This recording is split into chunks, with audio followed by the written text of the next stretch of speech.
Hey Who fans, welcome to the Big Blue Box podcast. My name's Gary. My name's Adam. And we're at episode 154. Yeah. Have you ever thought what it's like to be wanderers in the fourth dimension? Nobody in the universe can do what we're doing. I've reversed the polarity of the neutron flow, so the TARDIS should be free of the force field now. There's no point in being grown up if you can't be childish sometimes. The trouble with time travel is one never seems to find the time. Change, my dear. And it seems not a moment too soon. Unlimited rice pudding, etc., etc. I am the Doctor! Great men are forged in fire. It is the privilege of lesser men to light the flame. I'm the Doctor. This is Rose Tyler. She's my +1. Is that all right? That would be me. Hello. Surprise! Boom. Etc. I'm the Doctor. Do everything I tell you. Don't ask stupid questions. And don't wander off. How can you kidneys? I don't like the colour. Howdy do Who fans. Hope you've all had a cracking week. And that you've managed to do something Doctor Who Wise. related. Oh, damn. How do you not know this by now? I don't know. It's your own bloody show. My brain will not hold this information. Oh dear. I was just laughing as well because I was so busy rocking to the music that I was banging my mic against my headphones as well. Maybe it's confusion. Maybe because you've got the Geeks Handbag intro going on as well. I think it is. Yeah, I think it is that. Yeah. Yeah. So Doctor Who related. Right. Next week, listeners, going to get it right. Crikey, you know Moses. Because if I get it wrong, I'm going to make Gary edit it till I get it right. We'll do take 5. Take 6. Take 5. It's not that difficult. I don't know why I can't get it. Oh, dear. I feel like a karaoke singer today. I'm having to hold my mic because for reasons that are too long and boring to go into, I've got a different setup today. So I'm stood here holding my mic instead of having it in a nice stand. And I don't know, I kind of feel like I should break into song or at the end, I should at least drop the mic. Drop the mic. Like. Yeah, normally when we're done recording, we stop the we press stop and then we just have like a few minutes like, oh, that's cool, that was. And we have a chat before we go. I can just imagine you this week, literally just dropping the mic and walking off. I just see the back of you wandering around the corner. It's going to have to, it can't be too long a show because I tell you, my arm's going to really ache by the end of it. I can tell. It's like the good old days, except this is a lot heavier than the mic I used to use because I used to hold the mic, but it was a tiny little wiry thing. This is like a proper, yeah. Oh, that's right. Yeah, problem. I think we've mentioned the infamous lapel mic that you used to use that was falling apart. Yeah. Look, if you can imagine, listeners, if you can imagine a typical old sci-fi show, well, actually, like Blake Seven or Doctor Who or something like that, where there was like a little piece of something that would go into a larger piece of equipment or a spaceship to fix it, and it normally looked like a piece of mangled sort of metal with like wires, poking out of it. This is what Adam's microphone used to look like. Yeah, he had taped it up at one point. That didn't work after a couple of shows. Oh, and I just used to see him holding it. It looked like a piece of spaghetti. It did, yeah. It's a piece of spaghetti with a licorice saw on the end. Yeah, it was so funny. If you've ever seen, if you've ever seen the film Liar Liar, where he's talking into a phone that's been obliterated and it's just a mic on the end of a wire, that's what it used to look like. Yes, that's exactly what it used to make me think of. Yeah, but yeah, it's all good. Obviously this is a lot better, but a lot heavier. Not ideal for holding for 3 hours, but we'll see. I've got another handler. I can do that. I can swap to the other arm. We're all good. There we go. Yeah, there we go. Yeah. Coming up in today's show, 154, we have a bit of news about a rumour that's picked up a lot of speed over the last day or two. It blimmin' has, isn't it? Yeah. It really has. And normally we don't really talk about rumours because they are just rumours. But this one has exploded. So we're going to mention that. And we're going to get onto some merch. We've got a few bits there. And then onto our review of the awesome, amazing story, Nightmare in Silver. Yes. Before that, how the devil have you been, mate? What have you been up to? Well, I'm good. I'm very good. Yeah, I'm kind of we're having a lot of building work done, so I'm kind of sat in a in a dark room because all the windows are boarded up, and hence why I haven't got my table and normal setup. But I'm good. I was worried because I thought I haven't got anything to talk about in the waffle, and then literally 10 minutes before we recorded, Doctor Who magazine dropped through the letterbox, and obviously it's the first one to have Jodie Whittaker on the cover, so I was like, oh, that's cool. So I had a quick flick through that. There's an interview with Jodie in it. I obviously haven't had time to read it, but I'm looking forward to giving that a read. But the one bit I did read that I thought was quite interesting was that apparently she's filmed her little bit for the Christmas special. Right. So she's actually filmed that, because we were saying last week in a lot of interviews she was saying, I haven't even started yet, which made us think, what's going on? Is she in the Christmas special? Isn't she? So apparently she's filmed it. But the bit I found interesting was that that Chibnall's written her scene, apparently, according to Doctor Who magazine. So the Mothball's written the episode, but for her little introduction, he's handed it over to Chibbers. Okay. Which I think I'm right in saying happened with RTD and Matt Smith, didn't it? Didn't Stephen Moffat write Matt Smith's first little He did. bit? Yeah. Mm-hmm. So that's quite a nice little handover thing, I think. That's cool, actually. Yeah. Oh, so she must have meant then when she says that she hasn't started yet, she hasn't started proper. Like, that's right. You know, the new series 11. I read you. Cool. Yeah. So that'd be a good read then.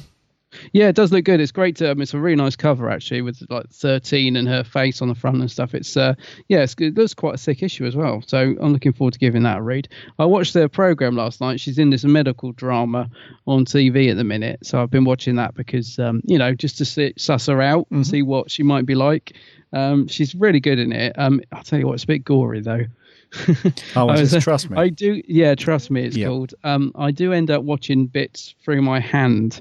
Like last night, there's a lot of surgery because obviously it's a medical drama, so you got to expect it. But it goes from like really gentle scenes of her and this guy she's seeing walking through the fields, and it's all lovely. Oh, this is a lovely drama. And then all of a sudden it cuts to like in a medical emergency, and there's like knives and things that I don't even want to mention on the podcast because they're too gruesome happening. And I was just like, oh my god, no, watching it through the fingers. But she's very good in it. I'm more I see of her, the more I'm just really buzzing. I can't believe it's so far away as well. We're not going to get to even see her.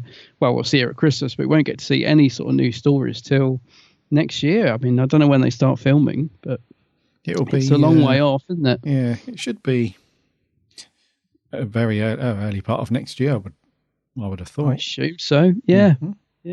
Yeah. But mind you, I remember us saying that with when we had that break, didn't we, for series 9? Remember when we had a bit of a break for Capaldi? Yes. Yeah, it was series 9, wasn't it? We were saying, oh god, it's a year away or whatever, and and now it's been and gone, so I guess it'll soon roll round. But yeah, still feels a long way off at the minute. It does. Yeah. So yeah, looking forward to reading that, but haven't been up to much else. What about yourself, mate? You been doing anything? Been watching any classics or any big finishes for you? Yes, both. Yeah, so I've watched a couple of classics. Yeah, so I watched The Curse of Fenric. Oh, that's a good one. Yeah, and I've watched The Visitation. The Plague. Yes, so after we mentioned it on last week's, even when we do that, we should get a soundbite of that. But because we use it a lot. But after every time we mention that, The Plague, I get a hankering to watch that story. So I stuck that on. It's a good one, isn't it? We've reviewed it, so I can say this, can't yes. I? It's one of my favourite Davisons, actually. I really like that story. Were you laughing when Adric does the whole of course, yeah. kickboxing, the robot bit? Yeah, of course, yeah. Yeah. It's so funny, old Adric. Yeah, he goes for it.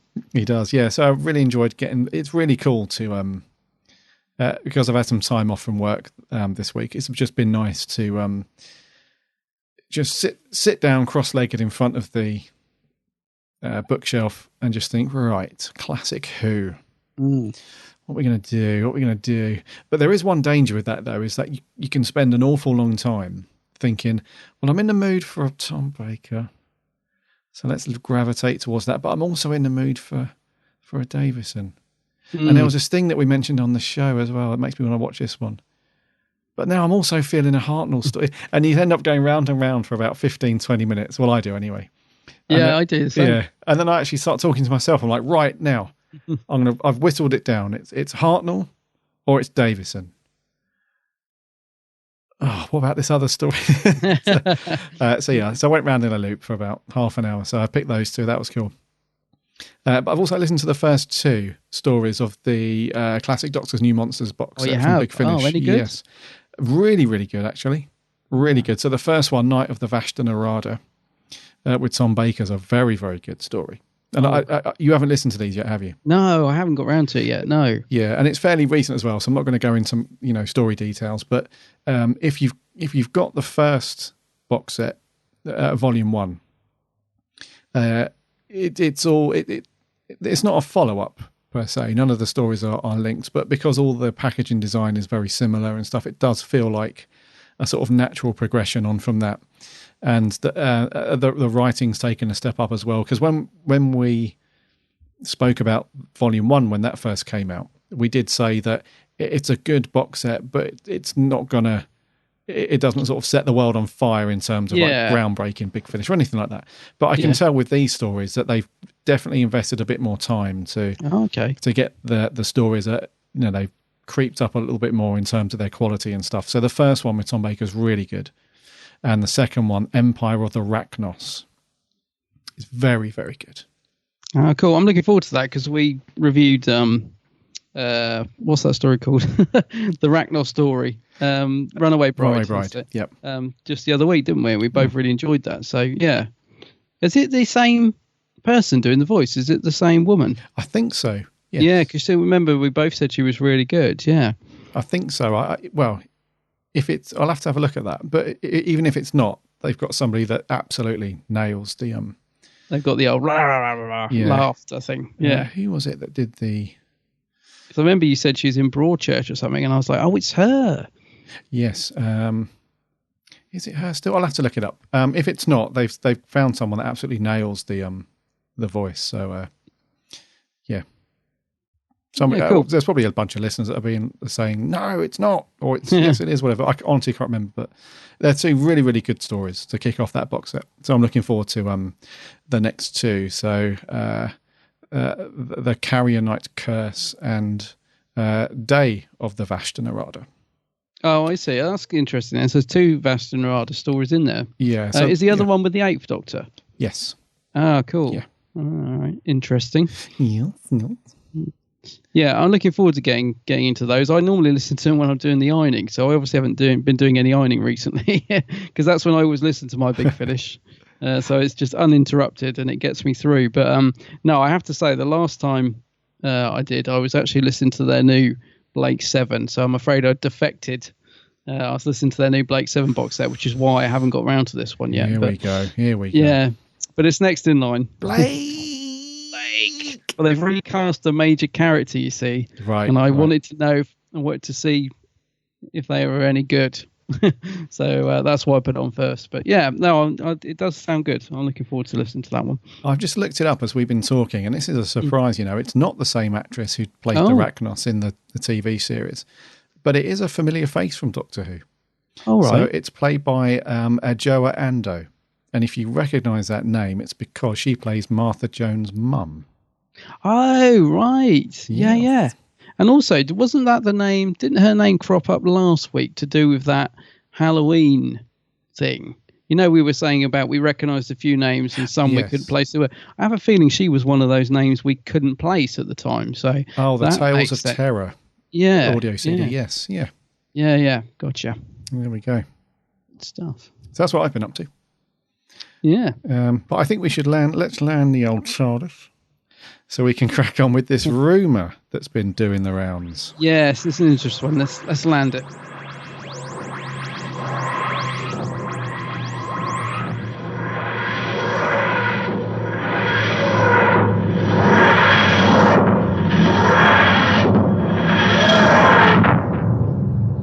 Adam.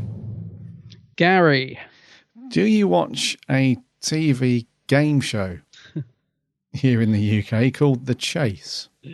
I have on occasion watched it. Yes. Yeah. Yeah. There's a certain person who hosts said game show, who's been in the entertainment business for a good many years now. And I think he was in Corrie for a while as well. I believe so, yeah. I don't Coronation watch the soaps, but someone told me he was, yeah. So the rumour that's doing the rounds at the moment is that Bradley Walsh, believe it or not, has been cast as the new companion to Jodie Whittaker. Right. So this rumour initially started. Now, I'm in two minds about this one. Yeah. And the reason why I'm sort of not paying it too much attention at the moment is because of the newspaper that has started or has supposedly announced this piece of news. And Adam and I have spoke about this particular rag a few times on the show, and it's the Mirror. So it's anyone that lives in the UK will know of this newspaper. If anyone that doesn't live in the UK, the Mirror is one of those sort of tacky, tabloid, gossipy type of papers that will just print anything. They're always in trouble. They're always getting sued by people because of false stories, and they're always in trouble, basically. But for some, miraculously, they're still going. So they announced this on Tuesday. So yesterday, we're recording this on Wednesday. So back on Tuesday, they announced this, that the new companion will be Bradley Walsh. And initially I took it with a huge pinch of salt. I was like, the Mirror. But then, although the BBC haven't confirmed it, there's been no sort of let up in the amount of exposure that this has got. And Bradley Walsh himself hasn't denied it. And, nobody's come out and said, this is completely infactual. It's not happening. So what do you reckon, mate? Bradley Walsh then as a companion? Yeah, I'm like you. When I first saw this, I completely dismissed it. I was like, oh, don't be silly.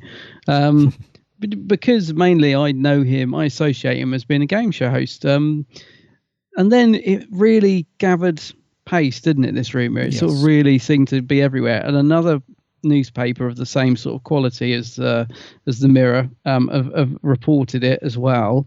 And it does seem to be gathering pace. But I don't know. I mean, if it's true, I'm not... I've sort of come round to the idea, actually. I was thinking, because at first I was thinking, like, looking at a picture of the two of them together, I was thinking, I can't really see that. Can't see that working. But he is quite a good actor, actually. He was in a detective drama actually, it might have been last year or something, but is it Law and Order or Crime and Order? I can't remember. But he's quite good in that. I remember watching a bit of that. Law and Order, isn't it? Yeah. Mm-hmm. Remember watching a bit of that. And he is quite a good actor. So it's if it is true, I mean, I wouldn't dismiss him just because he's a game show host as well, if you know what I mean. But I don't know. I can't really decide, really. Because I sort of see him, he's a bit of a cheeky chap, isn't he? And I could sort of see him bring in perhaps a slight comedy edge to it. He's slightly older, person as well. So it would be very different. And that's what we want. We want to change up, don't we? We want something new. So if it's true, I'm all up for it. But I am a bit hesitant. I mean, because of the source of the rumour as well. And I just wonder if maybe he's going to be in the new series, but maybe not the new companion, if you know what I mean. Right. Maybe they've sort of cottoned onto a rumour, but taken it to the next level. I don't know, because somebody pointed out earlier that they managed to keep Jodie Whittaker's casting secret amazingly. So, if this is leaked, then I don't know. There's a lot of doubt there. Let's put it that way, I think. But yeah, if it's true, I can see him working. But it'll be an unusual dynamic, but that could be a plus. So right. I don't know. I don't know, but I'm still not convinced. I'll be honest with you, because you think of all the Chris Marshall stuff that was in the press about Chris Marshall being the new Doctor, and I mean they were so confident, weren't they? Yeah. So I don't know. We'll see. Nothing from the BBC on this yet. No, they haven't confirmed anything. Nobody's confirmed any of this yet. What do you think, though? Do you think they'd be a good partnership? I just can't decide. I look at the two pictures and I'm like, I don't know. He just seems a bit sort of overbearing in terms of his personality. I don't know. Maybe. I mean, if it's true and he is indeed the new companion, I think it could be quite good. I do think because I know he's known mainly as an entertainer and a game show host and presenter and so on. But he has done some fairly decent. He has done some fairly decent acting stuff over the years. So the Law and Order stuff is very good. He's very good in that. And when he was in Corrie, I don't watch it. The same as you, I don't watch. No, I don't watch it. No. Apparently, he was quite good as a cheeky chappie in Coronation Street. Yeah, and let's not forget, he has appeared in a couple of episodes of the Sarah Jane Adventures. Yeah, see, now I'd completely forgotten this. In fact, I don't think I've seen that episode because, it doesn't ring any bells to me. I don't remember seeing him in it. So there are some Sarah Janes I haven't seen. So I haven't seen him in that. In fact, I might dig that out, and because I've got them all, might dig that out and have a look. Yeah, so. He was in the episode The Day of the Clown. Which series is that out of interest? Series 2. Okay. Yeah. And apparently, again, he was good in that. So he has got a link to Doctor Who, albeit, through another show, spin-off. But so he's had some exposure to it. But I do think that if it's true, because the whole thing does smack a little bit of the whole Catherine Tate casting announcement as well. When she was announced as being in the show, everyone thought that, she's just a comedy actor and, she does the whole entertainment thing and she's not a serious actor and she can't, she would be very ill-suited, to being in Doctor Who, and everybody hated that idea. And so it does feel a little bit like the whole Catherine Tate thing. Yeah, it does a little bit, doesn't it? Yeah. However, I think it could work. I think it could be very cool. Because he's not that cheeky, like he doesn't come across anymore these years as that very sort of energetic, because he's nearly 60 years old, let's be honest. Is he? 58, right. I think he is. So I think the dynamic might be a bit better now. Now he's matured a little bit and his acting chops have improved over the years and so on. So I think it could be quite good. But time will tell. Time will tell. Yeah, I mean, it's interesting. If it is true, once these things leak, they do tend to get confirmed pretty quick. So I would imagine by this time next week, we'll either be saying, blimey, it was true, or we'll be saying, God, that blimmin' newspaper. Exactly. Why do we listen to it? Yeah, so we'll see. We'll probably have an answer next week. Yeah, so there you go. Bradley Walsh, potentially the future companion to the 13th Doctor. Yeah, potentially. That's going to do for news. There's literally nothing else knocking around in the Who-universe at the moment. So shall we let him in? Go on then. All I can see is the lonely eye stalk looking through the window. She see what he's got. Merch corner. Merch corner. Merch corner. I don't know whether to be impressed or disgusted. It's a bit rubbish, but it's pretty. It's very pretty.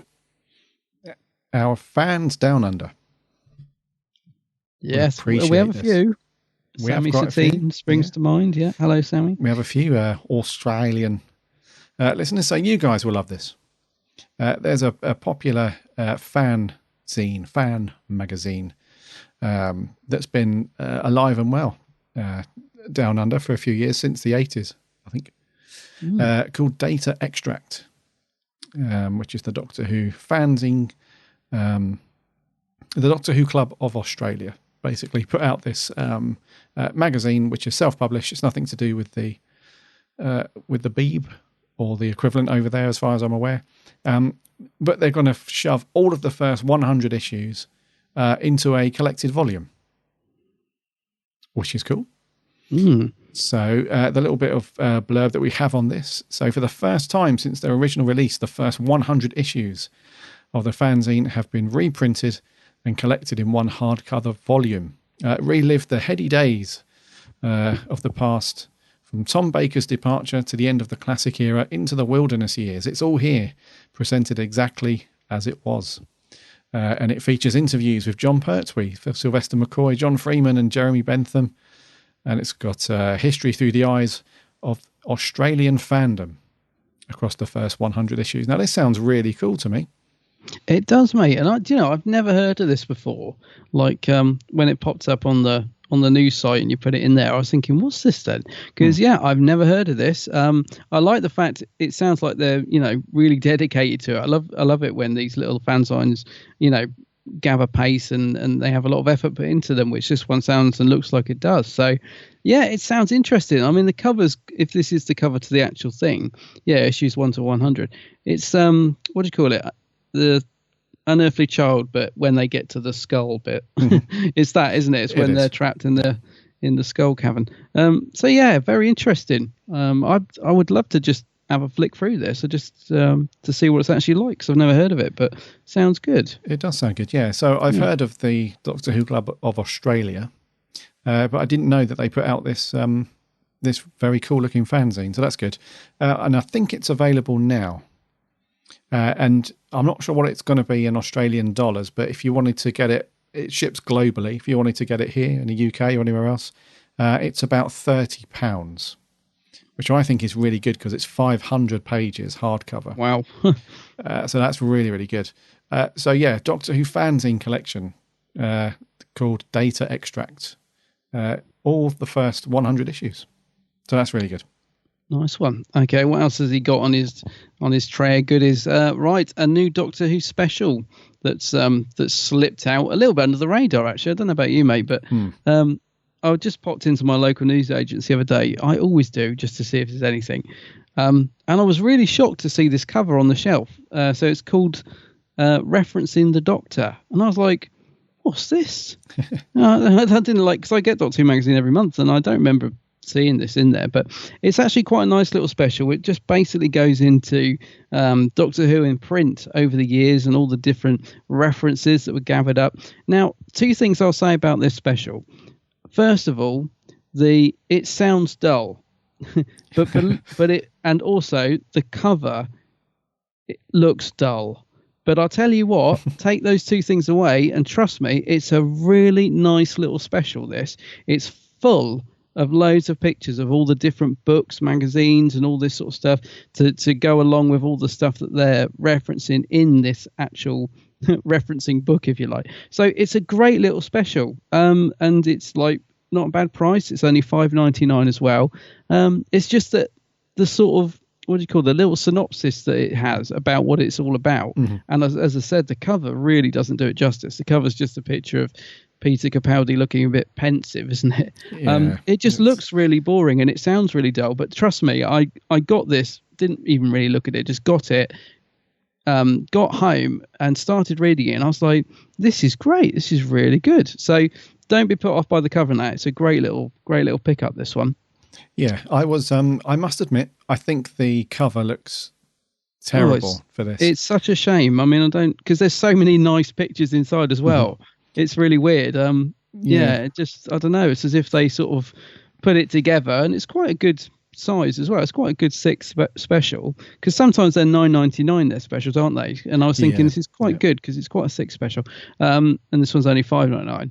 But yeah, it's as if they sort of put it all together and they did all this lavish productions of all these photographs that they've dug out of the archives of all the different books and covers, and then they were like, oh, we haven't got a cover for the magazine. Oh, bung Peter Capaldi on the front. He's the, he's the Doctor. So yeah, it's a shame. It doesn't do it justice, but it's a good special. Oh, cool. I would have liked to have seen all of the Doctors on there, because it references print from way back, doesn't it? From it goes right, but everything. It's really nice. Yeah. So, anyways, it's available now. It is. Yeah, I would go and grab it. Go and grab it while it's out there on the shelf. $5.99. Can't go wrong. Cool. Lastly, in merch, I like these. Oh yeah, so do I. I love it when little things like this come out of nowhere. Yeah. I didn't even hear about it through the usual merchandise channels either. I follow a guy called Clay Hickman on Twitter.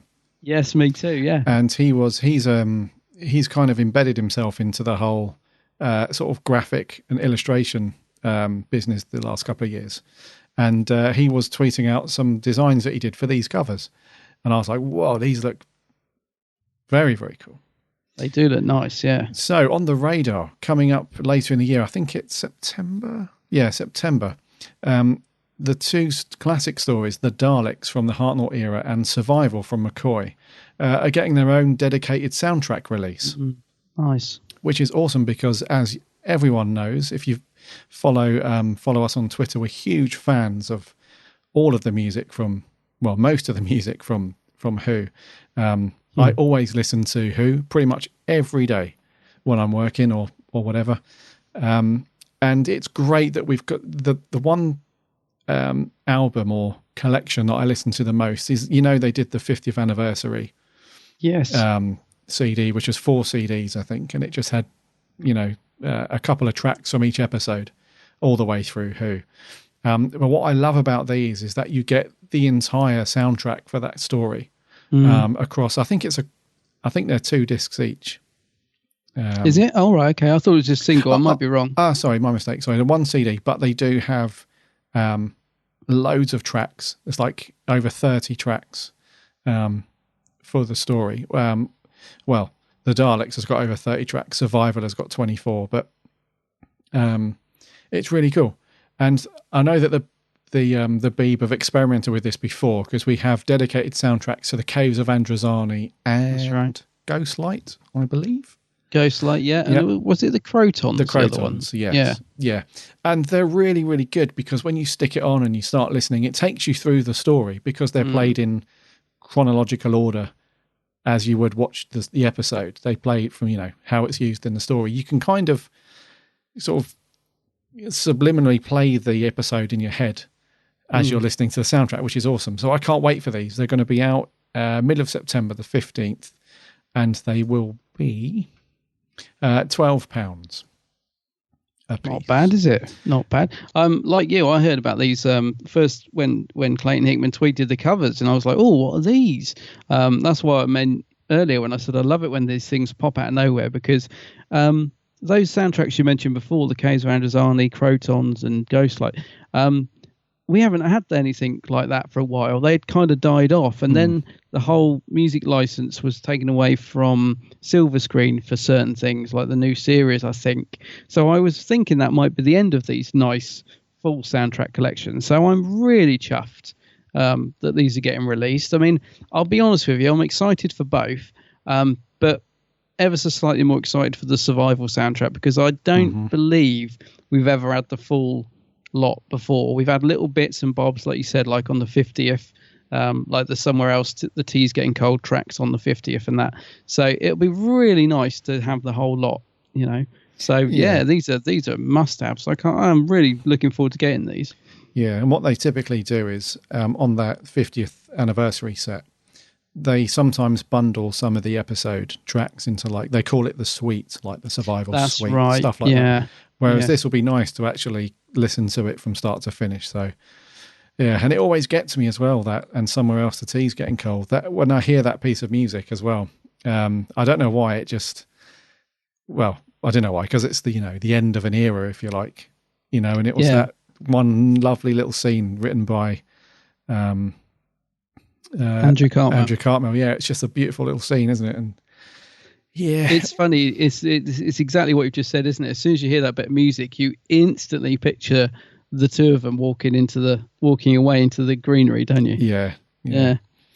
So this is really cool. I love it when they do this, because the music of Doctor Who is just as important as all the other stuff that we talk about. So when they release their own, the fact that they're still releasing classic Doctor Who, in 2017 is a good thing. So you can pre-order it from Amazon, as well as, it's probably a bunch of other places other websites that will do it. And I imagine it will pop up on iTunes and Spotify and stuff as well. So yeah, September. I hope we get some more. I hope it's like the start of a few of these, if you know what I mean. I'd love to see some more of these come out. So yeah. Definitely getting them. Nice covers as well. Clayton's done a really nice job, hasn't he, on both of them? Clay, yeah, really good. They both look good. Yeah. Right. It's Kick time. Him out. It's time. Oh, he's gone. Oh, is he? Yeah, he doesn't hang around, does he? He dropped the tray and went. I think he's fed up with the abuse, like the weekly abuse. Right. Now, time has come for us to wade into a story that Adam's been putting off for many, many months, for years, in fact. Yeah, I remember last year people were like, when are you going to review Nightmare in Silver? And I was like, oh, I don't know. 2020? When's the last show? We'll put it in there. Yeah. So it is time to do it. We've got to get into it. Let's see what's cracking. What are we doing this week? Yeah, so this week it is the 11th Doctor story, Nightmare in Silver. Hedgewick's World, the biggest and best amusement park there will ever be. It closed down. Reports of people just vanishing. No need to panic, my young friends. We all know there are no more living Cybermen. Attack formation quickly! Don't wander off. Take defensive position. Hail to you, the Doctor, savior of the Cybermen. There we are. Oh, there's that theme that we never got released. I still love the bass in that one. It's very classic-y. Yeah, I wonder why that never got bunged on the soundtrack. Yeah. Anyways, Nightmare in Silver came out in 2013 in May. So what's that, 5 years ago? Yeah, well, nearly, yeah. Yeah. And it was written by Neil Gaiman and directed by Stephen Wolfenden. Saying that right? Wolfenden, yes. And it featured a usual TARDIS team of the Doctor and Clara. In tow, there was the two little bratlings and a reasonable supporting cast, I would say, in terms of numbers, not quality. We'll come on to that. And the plot is thus: the Doctor has landed on this planet where this apparently the universe's largest theme park is their Hedgewick's World of Wonders, and Clara's also taken these the two kids that she's a nanny, isn't she, at this point in the show for this family. So the two kids, they discover that I think it was in the last episode or the one before, they discover that she's some crazy time traveling lady. So they're in tow. They get there. The whole thing's shut down. There's some military dudes running around. Apparently what's happened is there's been this huge fallout where the Cybermen have attacked a nearby galaxy or constellation, whatever. They've blown the whole thing to smithereens. And they've also sort of kept the Cybermen at bay for thousands of years, whatever. Unfortunately for the Doctor and his team, the little cybermites, not cybermats, the cybermites. Yes, they are still at large, and they've waited for children apparently to wander onto this planet because the Cybermen are after the huge potential of a growing human's mind. So they've started converting people. And it's up to them to fight back and destroy the onslaught of the new Iron Man-esque Cybermen. And so I think we all know what your answer's going to be, mate. But what do you think to Nightmare in Silver? Well, I mean, you said last week there are episodes that you think you don't like, and then you go back and watch them and they blossom into this. You like seeing them through a different pair of eyes. An example of that would be, forgot the name of it. Midnight. That's the one. Didn't like that. Midnight, on viewing. Absolutely loved it the second time around. Couldn't believe that I didn't like it. I'm sorry to say that has not happened with this story. And I want listeners to know that I genuinely did go into this with an open mind. I did not, as much as I thought I hated it, I did not put it in and sort of sit there thinking, oh, God, I thought, no, I have not watched this for ages. I don't think I like it, but, let's bung it on. Sometimes these things, they improve with age or whatever. And so I put it on and it didn't improve. If anything, it was worse. It's just a complete mess of a story. And I'll be honest with you, the first 5 or 10 minutes, I was almost convinced that I might be changing my opinion, because there were a couple of bits at the start. If you take away the annoying kids, there were a couple of bits at the start I quite liked. Okay. Like, for example, Jason Watkins as Webley, this guy who's got collected all these little bits. I was like, oh, forgot he was in it. Mm-hmm. He's a great actor. He seems like quite a nice little character. This is quite interesting. He's got this old cyber. Well, he's got one of the RTD Cybermen playing chess. This is quite creepy. It's a little bit like one of the Big Finish stories, which name escapes me. So I was thinking, okay, hang on, maybe this isn't bad. And there's a couple of bits that made me jump, and yeah, I was thinking, all right, I'm going along with this. Forget the annoying kids, some good stuff going on. But after those initial 10 minutes, mate, the story and everything just unravels, and I was literally clawing the sofa arm by the end of it. I'll tell you, I was just like, this is rubbish.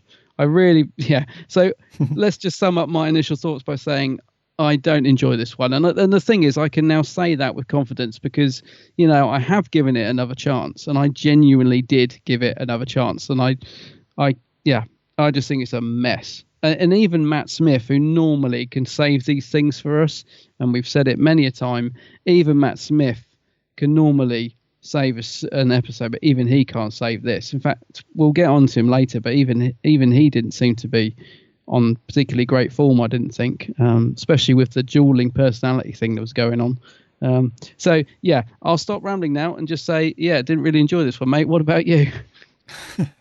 Yes. Yeah, I didn't enjoy it much either. No. Did you enjoy it the first time round though? Because I hated it when it first aired. I didn't like it. Not really. Have you ever been anything about it that you've thought, well, that's all right. It's not that bad, or has it always been one that's just sits in that pile with Forest of the Night and Sleep No More of just being a clanger? Yeah, I'm in that camp really. I've never really enjoyed it. And it's definitely never been one that I've reached for to rewatch. When I thought to myself, unfortunately, it's a little bit of a thing with Series 7. Yeah. I never gravitate towards that one naturally if I want to watch the Matt Smith, unfortunately. But this one in particular, there's a lot of things wrong with it and not a lot right, unfortunately. Yeah. Like you, I really enjoyed the first few minutes. If you take out the extremely annoying kids that are in tow, even if you take them out of the equation and ignore them for a moment, the story does set up, it's quite a cool intro. It is where we see Weebly and Jason Watkins is playing that really well, and there's not a lot of time hanging around. We're into the story quite quickly, where he shows us into his little sort of oddness, collection of oddness and all these weird aliens figures and all that stuff. And then very quickly we get exposed to the Cyberman, who's sort of sitting there motionless apparently. And then we very quickly get introduced to the Emperor, or Porridge, as he's more commonly known throughout the episode, Warwick Davis.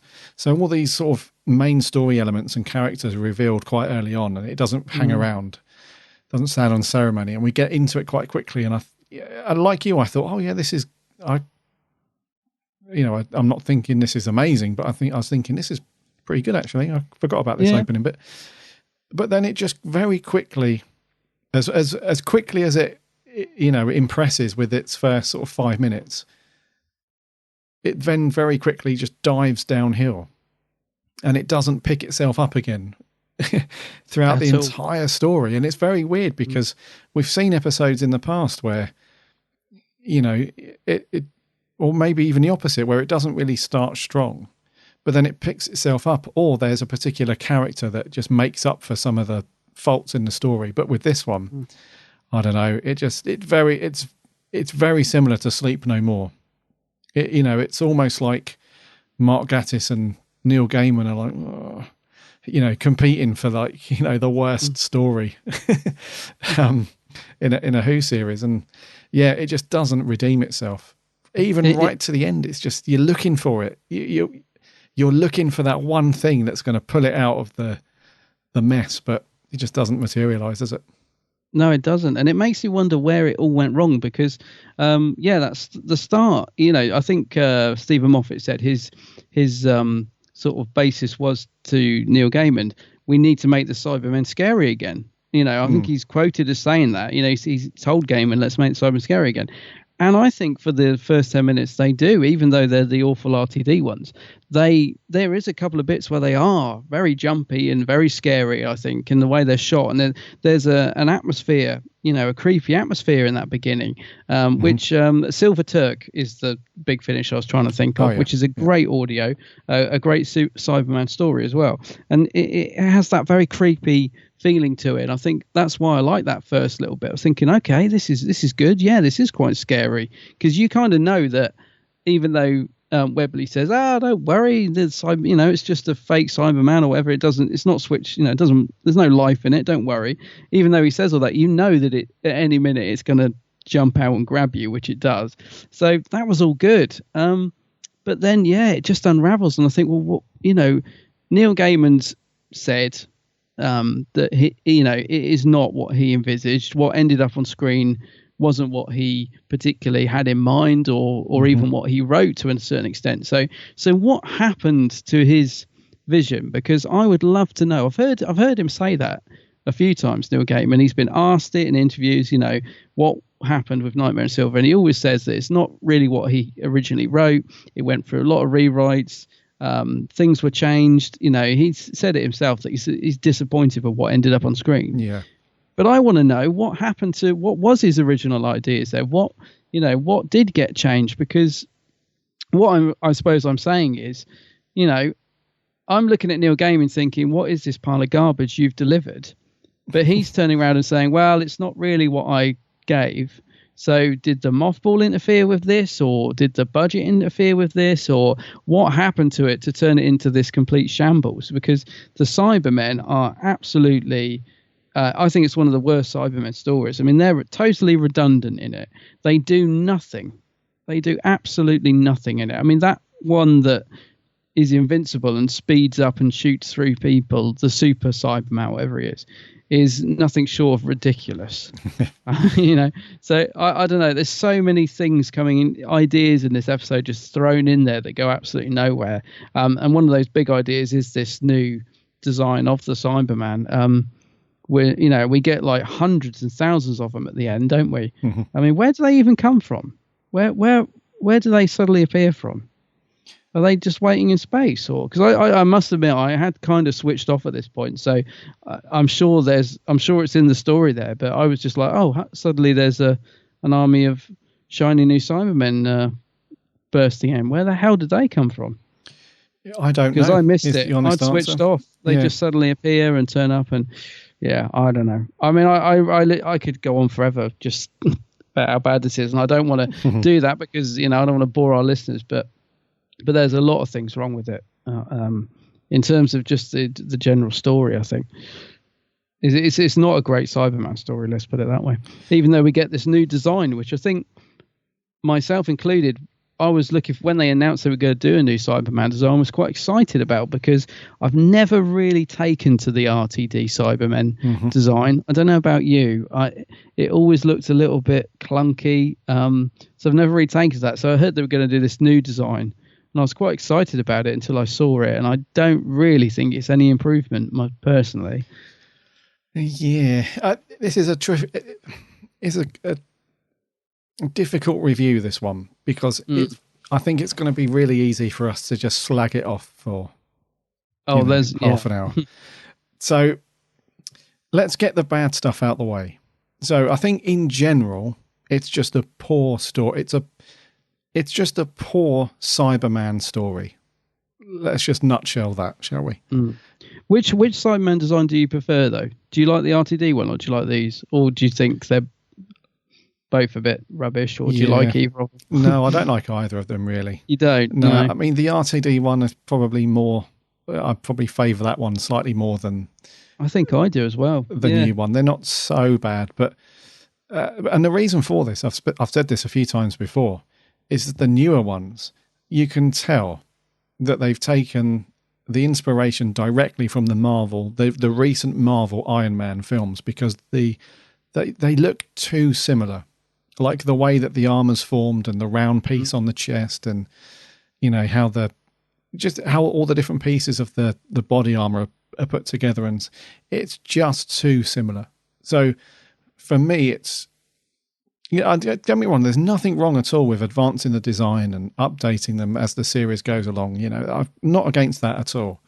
But it just feels like a direct rip-off of Iron Man, and it's if you took Iron Man, painted him silver, and then put the bars on the head, you would end up with the new Cyberman, pretty much identical if you put them side by side, It's so obvious, and I've got to get this off my chest. I've just got to go. I cannot stand the stomping either. Hey!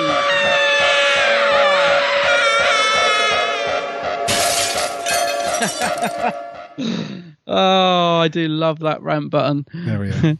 Oh no, I just had to get off my chest because I can't stand it. I mean, the RTD ones do it. The new design do it. This blimmin' stomping Cybermen. I mean, they're never going to creep up on anyone, are they? Every time they walk, I think even the one that goes supersonic fast does it initially. But there's just, like you said, there's the design, the sound, the voices sound like they're gargling mouthwash.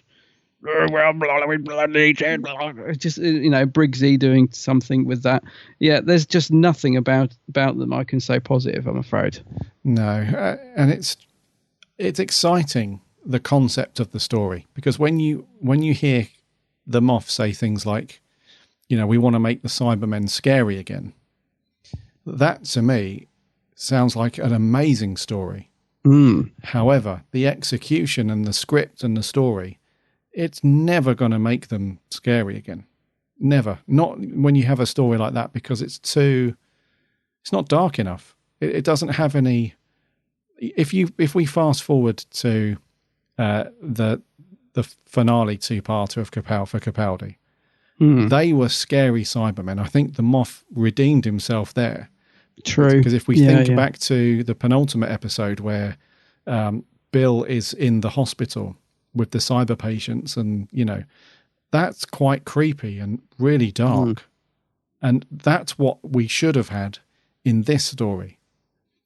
We should have had that real creepy, threatening, sinister rise of the Cybermen again, but instead what we've got is, it's like, I'll tell you what it's like for me anyway. Neil Gaiman had this, because I don't know if you've seen any of Neil Gaiman's other stuff. I mean, he's done loads of books and Stardust, and he's a very prolific writer. And there's a series that I've been watching recently on Amazon called American Gods, which is written by Neil Gaiman, and it's very, very dark and twisted, and so. And some of his other stories as well are very dark and very sinister and quite horror-like. So he's absolutely capable of making a dark, scary Cyberman story. Absolutely. So it's a bit like he initially wrote this really cool story. And I think this answers your question earlier when you said, what happened? What happened to this potentially cool script to what we saw on the screen? And I think what might have happened is he would have came up, because he went through quite a few drafts and rewrites of this. Yeah. Probably, at the request of the Moff or somebody. So I think he did initially come up with a very cool Cyberman story, but then somebody's turned it into like the Lego version of that story, if that makes sense. They've made it sort of more child-friendly. And I don't mean, it was... I'm not insinuating that his initial script or story was this horrific, gory horror story or anything like that. But it sounds like somebody has interfered and said, we need some, because there's children in it and children are going to be watching it, we need to make it a bit more child friendly and a bit more PG and all that stuff.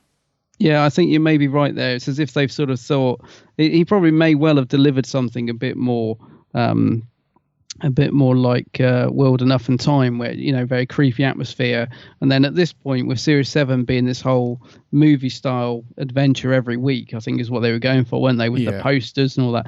You know, somebody said, no, we need to sort of lighten this up. We've got to make this a bit of a tea time adventure. You know, we'll have all the creepy stuff, we'll have a few jumpy moments, but we'll have a lot of fun. And they've probably injected all this fun in inverted brackets into it. Yeah. And it's probably completely got rid of all the sort of suspense and story that Gaiman perhaps had in there. I mean, we can only assume, we may never know, but, we certainly know that he went through different drafts before getting to where we were on this one. Yeah. It's a bit like, though, remember when the Moff decided to reinvent the Daleks and we got the paradigm? Oh, God. It's as if he did the same thing again. He sort of thought, I'm going to reinvent the Cybermen. And he just completely noshed it up again. Yeah. Oh, that was the very plasticky yellow and blue and red Daleks, wasn't it? Yeah. Bloody hell. So he did try, but... I think it's the same thing with this. I think he had good intentions, but... Yeah, he just didn't get it right. Somebody just railroaded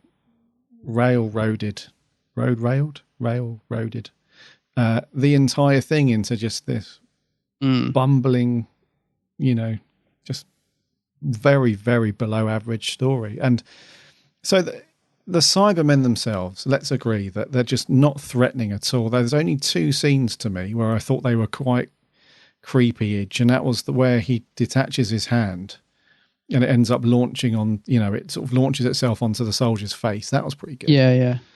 That was quite good. And the other scene where it uses his head as like a decoy, and then it turns up headless behind that soldier and knocks him out.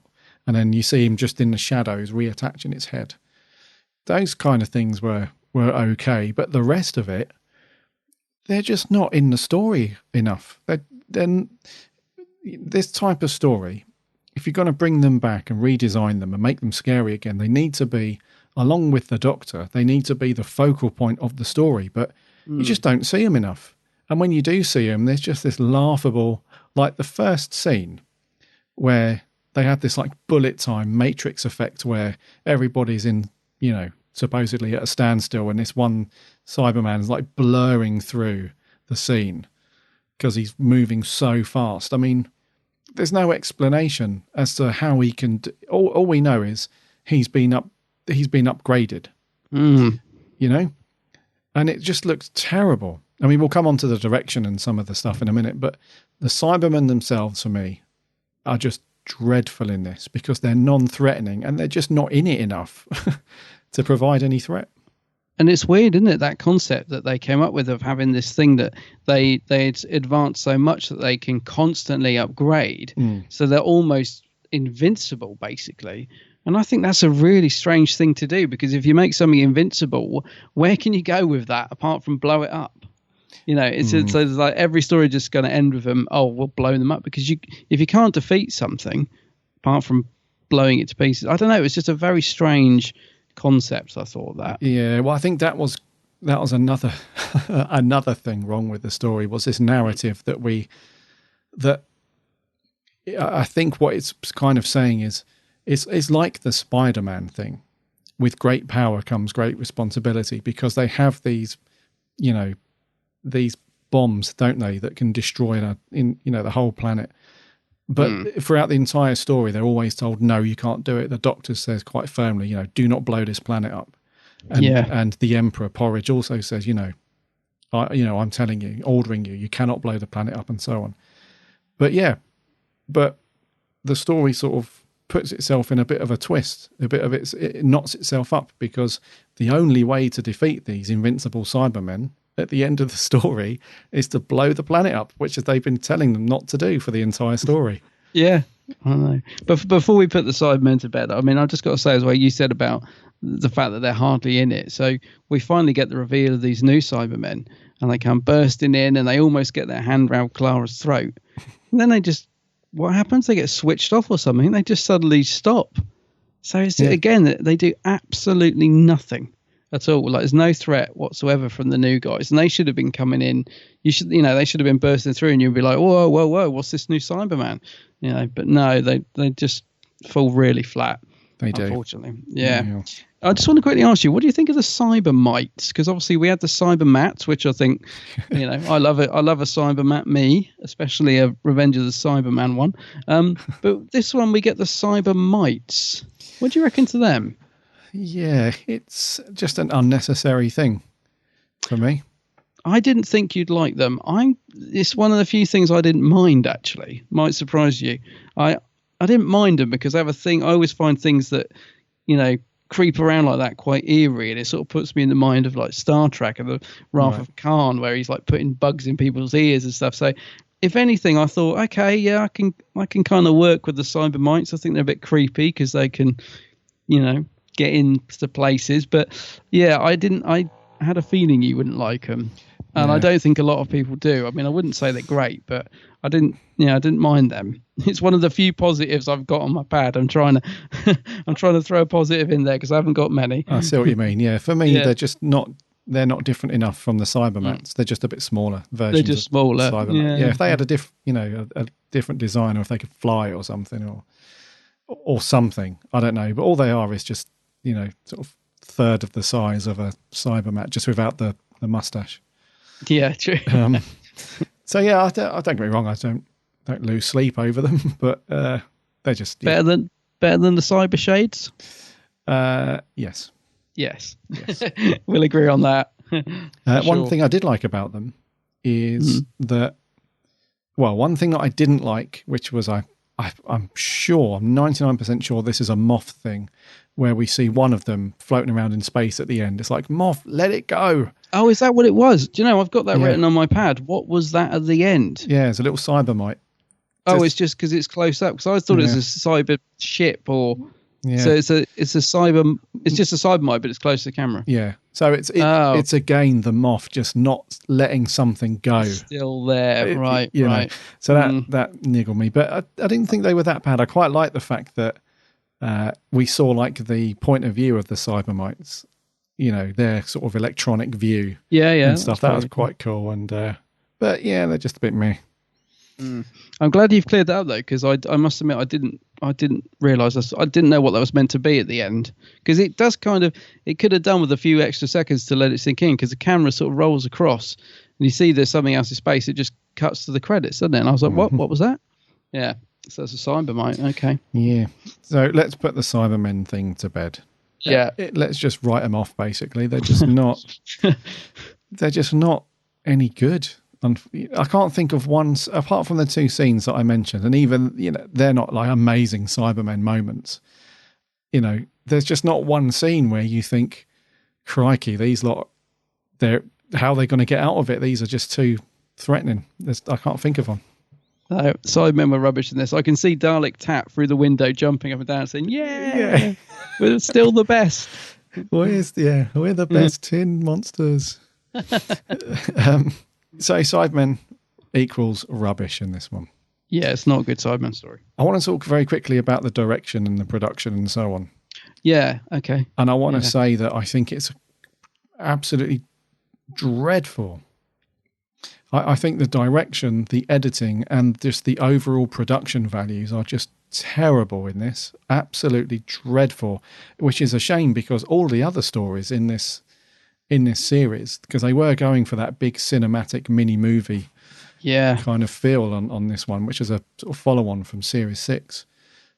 I think it looks absolutely awful. A lot of the scenes look like it was filmed on an iPhone. I think that the direction is awful. It looks like a documentary. There are no exciting camera angles. There's no sweeps. There's no sort of tension or any kind of cinematic techniques used to convey story and how it moves along. It looks literally like somebody's turned up with one camera and just pointed it at their faces while they talk, and then they go off and do. It just feels awful. And then the editing is completely by the numbers. There's no exploration or experimentation with editing to make the story, flow better or anything like that. And some of the effects, like when Matt Smith is in the scenes where it's in Matt Smith's mind, and you've got two Matt Smiths, the Cyberman one, and the effect is awful. I mean, how have they bodged that up? Like the effect of it round his hair and just the colour and the grade. coat. The colour grading as well. It all looks completely dreadful. I mean, I don't know how this has even got through.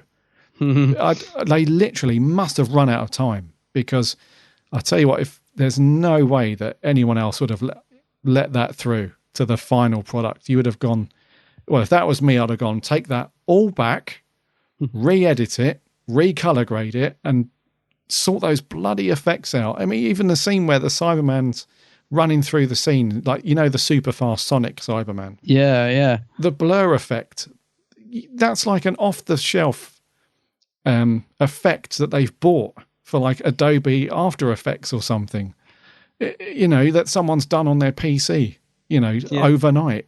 It just looks, the whole thing for me, I'm telling you, mate, really disappointed me a lot when I watched this. At the end of it, I thought, what a waste of money and time this episode was. Crikey. Yeah, but I will agree with you, especially about the stuff in Matt's when he's fighting with Mr. Clever, all that. I was thinking, blimey, this looks like you said, something someone's spent the afternoon on Movie Maker doing this. Yeah, didn't look great. It's weird, isn't it? Because Series 7 seemed to have very good production values from my memory. I mean, we've watched a few of them, haven't we, to review, and most of them I think stand the test of time. I know we haven't reviewed Asylum of the Daleks yet, but I recently saw that beginning bit, the CGI where we go up the giant Dalek statue into the eye, and I was thinking, yeah, you know, Series 7, they were really trying to go for it with the budget, and it's funny because being a Cyberman story, you'd assume that they would set aside a decent amount of budget for it. But if they did, I will agree with you, it doesn't show. And it's funny because I remembered in my head that at least the beginning bit with the TARDIS landing on the moon, I thought, well, I remember that, you know, looked really good, even though it's a fake moon. And just remember sort of just thinking the production was really good the first time I watched it. But even that looked a bit shoddy when I watched it the other day. I was, like you said, they sort of stare out into this CGI Hedrick's adventure park that's all destroyed, and it does seem like maybe the budget was slightly thinning at this point. Yeah. Looked like they've run out of it. Yeah, so I know I have to agree with you. It really, production not great, because this is now the penultimate story, isn't it? Series 7. So the next episode was The Name of the Doctor, wasn't it? Which was kind of the big. Again, I don't think we've reviewed that yet. But, not yet. But I seem to remember that had a lot of CGI on the planet and all that stuff. So, yeah, I don't know. It'd be interesting when we get to that one to see if they saved it all up for the final. But yeah, I agree with you, mate. The production didn't do anything to enhance my viewing pleasure of this story either. Yeah. Yeah, Regia. Yeah. Okay, let's talk about some cast members. Yes. Let's get a few out of the way. So the soldiers in the punishment unit. So basically, they've been sent to this planet because just to keep them from causing trouble.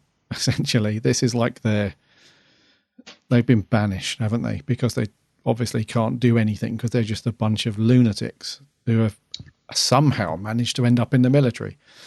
I didn't get that, and again, I thought perhaps I'd switched off and missed something in the story, but I couldn't work out what was going on there. Yeah, so we have the captain, we have somebody called Beauty, we have one of them called Brains, one of them's called Ha Ha, and one of them's called Missy. And so they're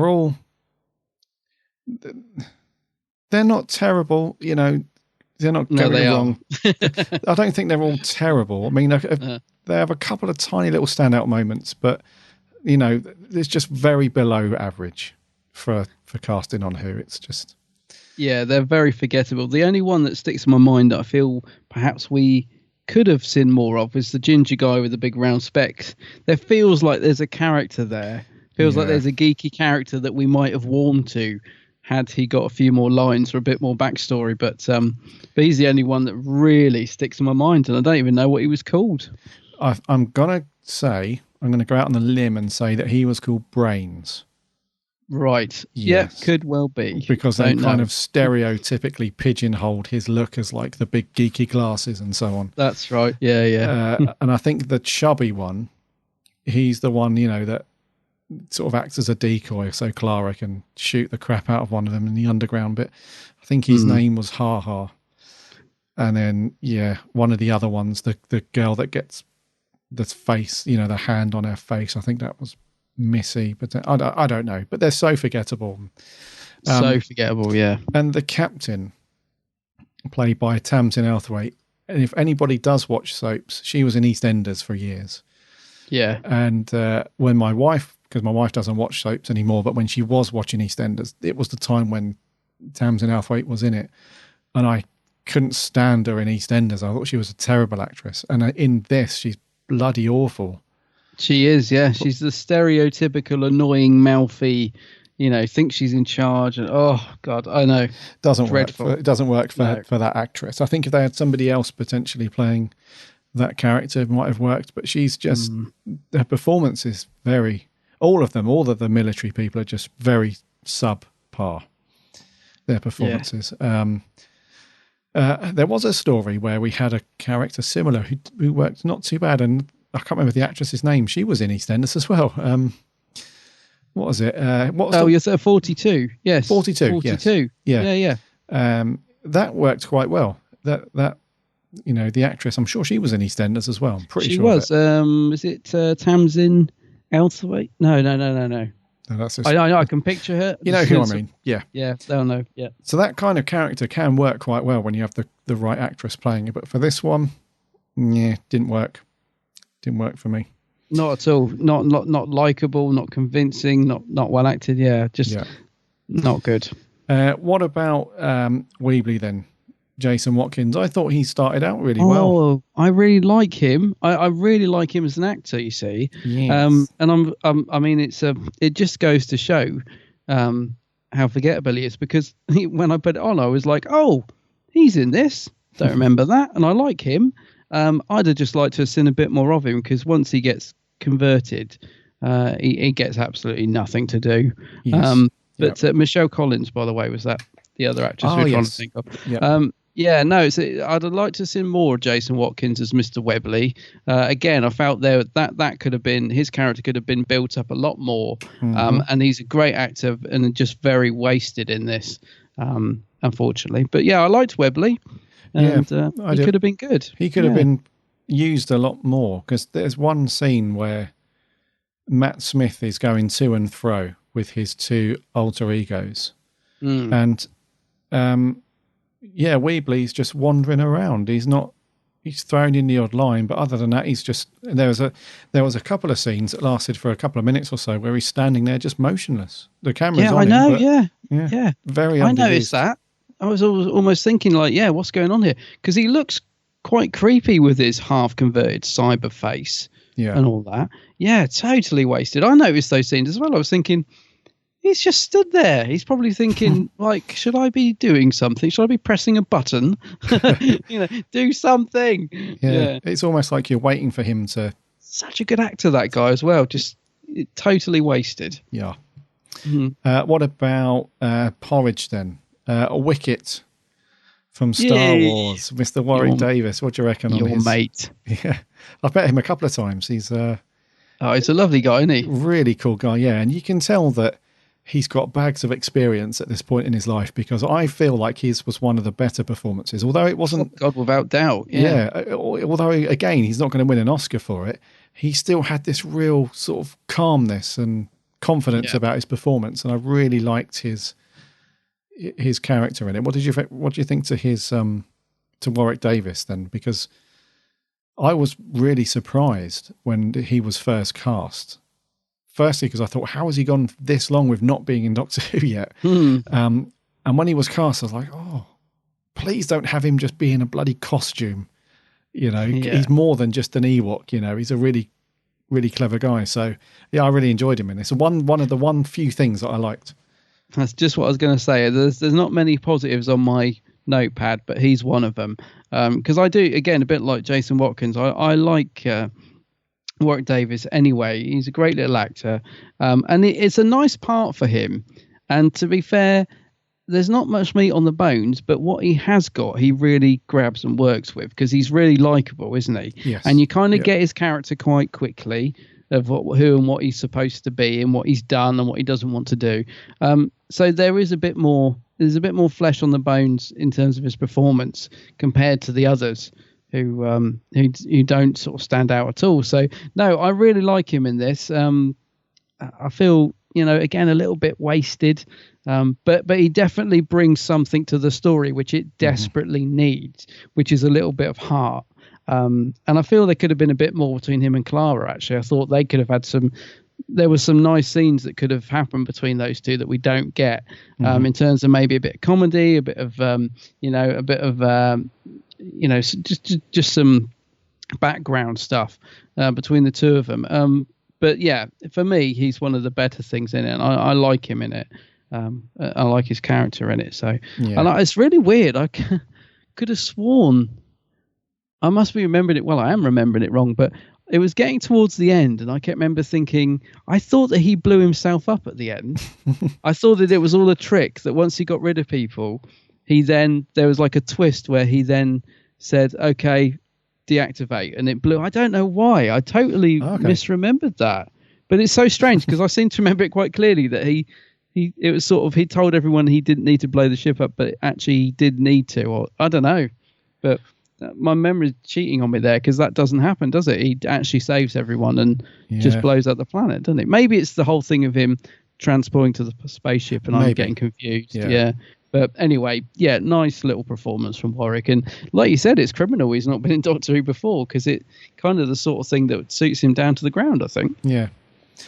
Okay, what about... I only want to spend 30 seconds on this because... as you know, we don't like to put down sort of child actors, really. But we're gonna. So Angie and Artie. Good Lord. What can you say? I mean, they're dreadful. Let's just say that they're dreadful.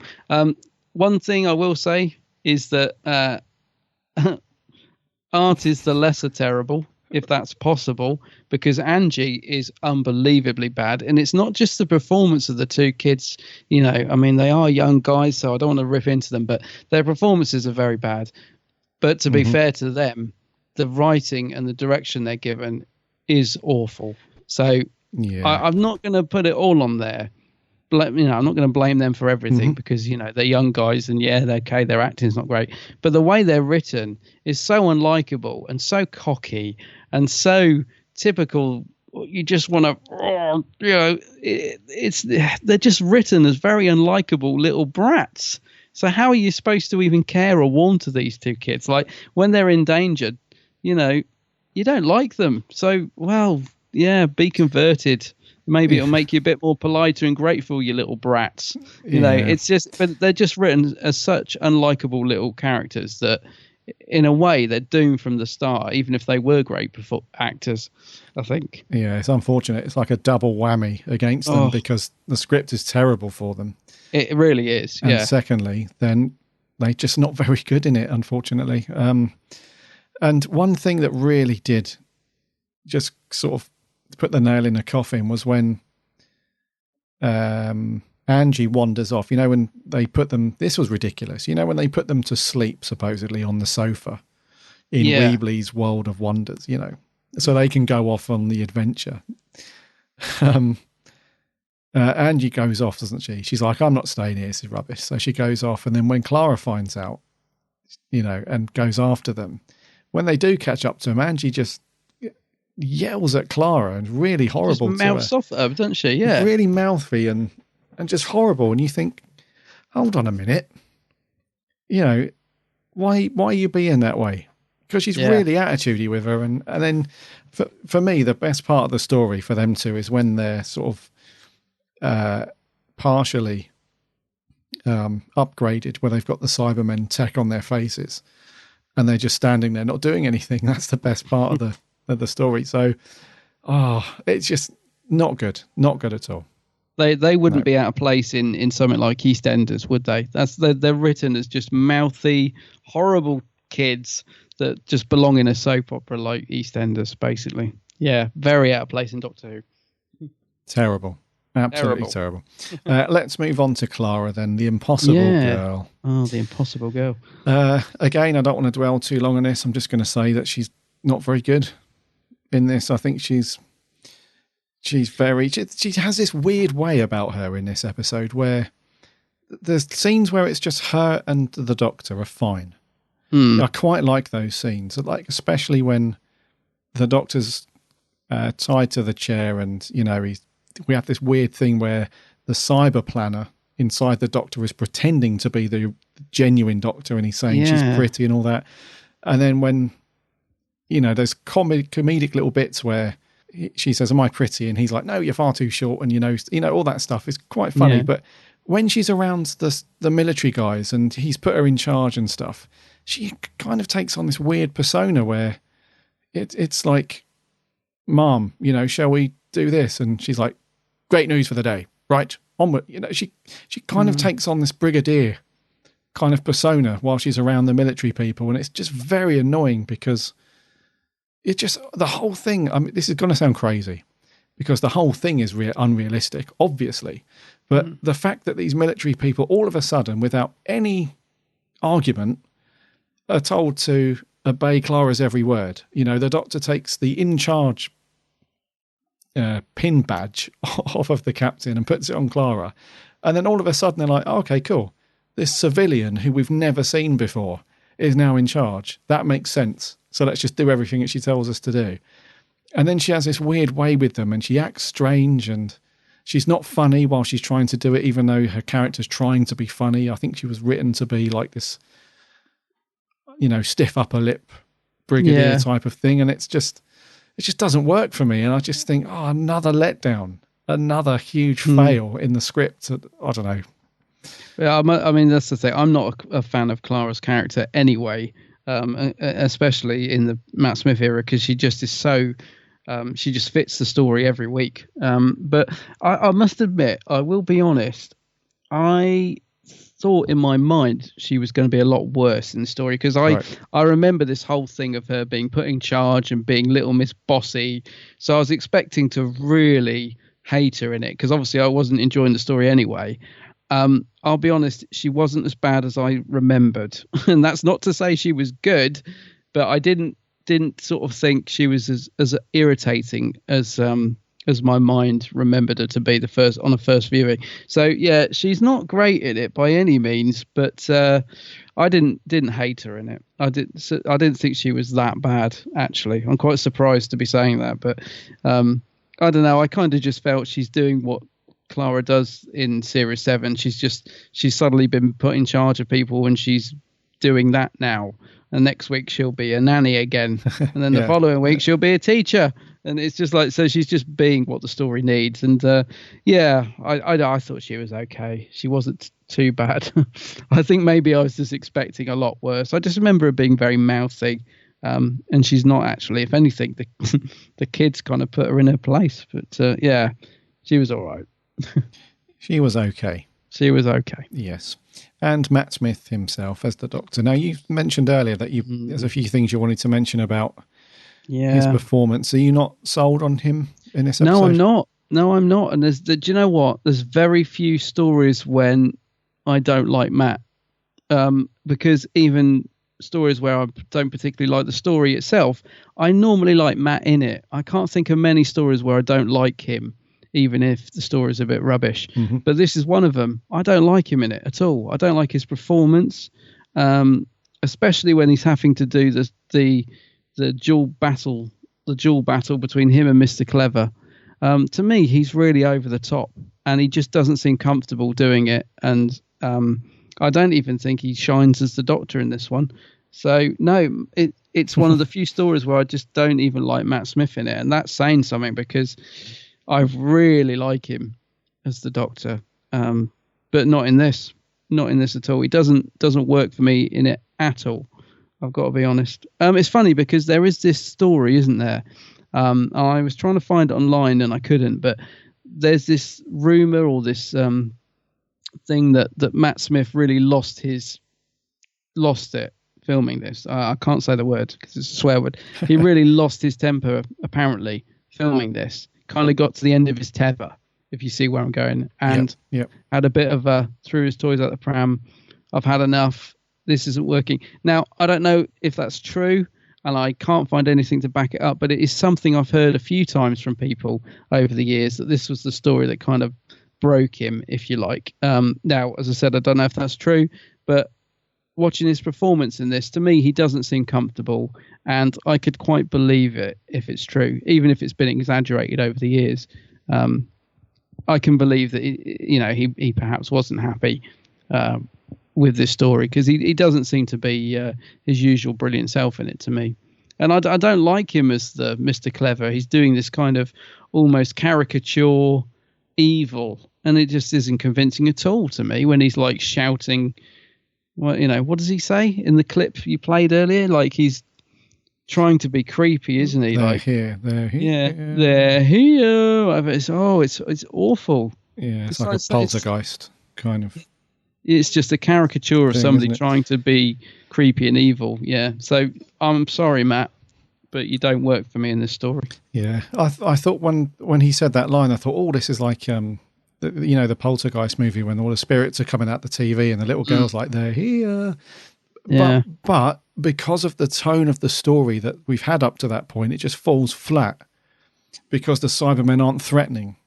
So him yelling that and trying to be, menacing and, malevolent with it, it's just doesn't work because we've had nothing in terms of, oh, right, the Cybermen are here. Okay. Yeah. It just, yeah, I see what you mean. But for me, Matt Smith, I didn't mind his performance. I thought he was okay, but like the to-ing and fro-ing in his mind between him and the cyber planner, I thought was okay, but it just didn't grab me as much as I was, because I remember when I first watched this, I thought you can tell that he's really trying with the script. He's really trying to, because it must be difficult for an actor to have to go through the motions of playing, ultimately two, albeit similar characters, two characters in one scene, and having to do that over and over again and constantly go through it. So I can see the struggles that he potentially had with it, but again, it seems to be like a curse for this story, is that they've tried to do something very cool and tried to do something that, could maybe have been amazing, but it just doesn't deliver. And you can see that Matt Smith, once again, is sort of trying to carry the story almost. He's trying to be like the front man and all that stuff. But it's funny, isn't it? Because it's the sort of thing that if you'd said to me, oh, Matt Smith's going to be dueling himself in his head next week and playing two parts, and it's the sort of thing I can imagine him doing really well. I sort of thought it might push him a bit, and Matt's a good actor. It's the sort of thing I thought he might just grab with both hands and really be good at. Yeah. And he's not. He's just very unconvincing. Like, I don't for a minute sort of believe that he's fighting with himself. It's almost a little bit laughable, to be honest, when he's switching and talking to himself. It's just not convincing at all. Yeah, that's what I thought. I can see exactly what they're trying to do. Yeah. And you can see where they're coming from. And, maybe with a different director and a different time, it could have been amazing. Matt Smith could have just shone, in these scenes, but it just doesn't deliver it. It just doesn't feel.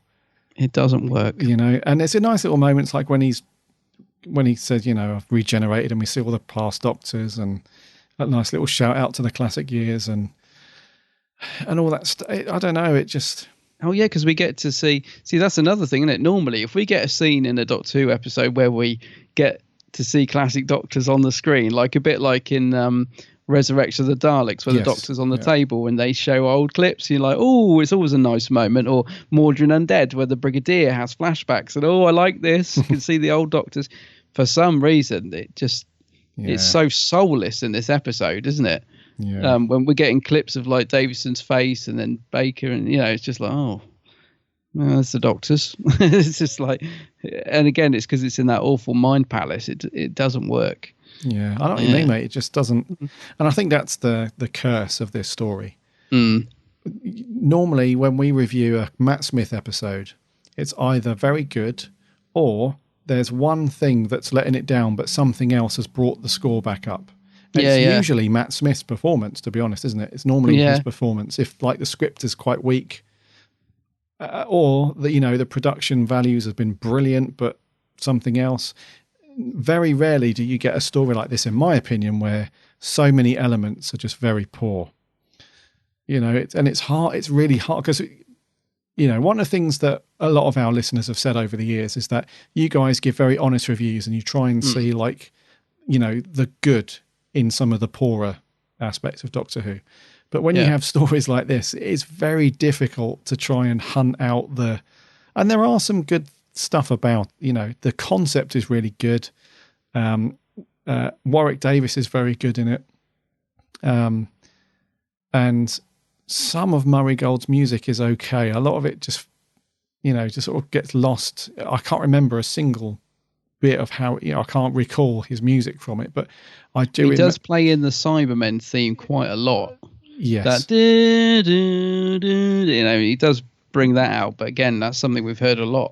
Yeah. But one good thing is we didn't hear "I Am the Doctor" constantly when the action picks up. That's a good point, actually. Yeah, I hadn't thought of that. So, and then a couple of other bits of his music do sort of add to the action and stuff that's going on. So there are a few things that are okay, that are, good, Doctor Who, but it's just so difficult to pull yourself out of that feeling after you've watched it of, oh crikey, what have I just, it's 45 minutes I'm not going to get back. And it's a story that I would love to have, I would have loved it to have been one of those that isn't, I put it in and I find something in it that I liked, or it's not as bad as I remember. I would have loved to have, because it's only the third time I've watched it. I watched it when it went out. I watched it again. I don't know if it was a year later or whatever. It was one of those I thought, I'll put that on and see if it's as bad as I remember. And that would have been a long time ago. And then obviously I've watched it again for this review. And it is one of those stories that every time I watch it, I would love my opinion to change. I'd love to just sit back and think, do you know what? This is actually quite good. This is not as bad as I thought. But I think on 3 viewings over various times, I've just come to the conclusion that it's never going to be that story for me. It's never going to be one that I probably won't watch this again for a very long time unless there's a reason to. I won't be reaching for it. Let's put it that way. Yep, I agree. I have got one last point actually on the pad, which is a bit of an odd one. I just wondered if you noticed this. When they go in the TARDIS at the end, the TARDIS. Did you think it looked really cold, like a fridge? Like, in Capaldi's era, it's so walkie, it's so colourful, and there's all the bookcases. And you have a look at the end shot of this. They walk into TARDIS, and there's all this steam coming out, and it's all silver and all grey. Maybe that's it feels free. Yeah, I know, but I know it's meant to, but I was looking at it thinking, God, it feels like they're walking into a fridge.